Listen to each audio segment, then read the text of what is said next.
نہ ہونے سے صفائی ٹھیک سے نہیں ہو رہی ہے، مصور چلائے، کائنات کے رنگ مدہم پڑ گئے ہیں، آخر یہ سورج کہاں ہے؟ سب مل کر چیخنے لگے۔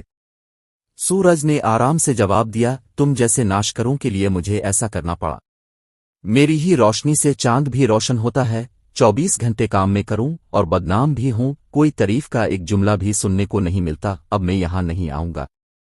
یہ سنتے ہی سب لوگوں میں بے چینی پھیل گئی اور سب لوگ پریشان ہو گئے۔ تب سورج نے کہا، یہ سارا کچرا، یہ گندگی، یہ ماحولیاتی آلودگی تم سب کی پھیلائی ہوئی ہے۔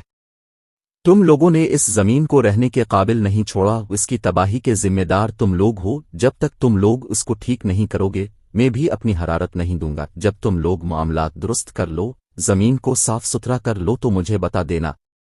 سبھی کو اپنی غلطی کا احساس ہو گیا۔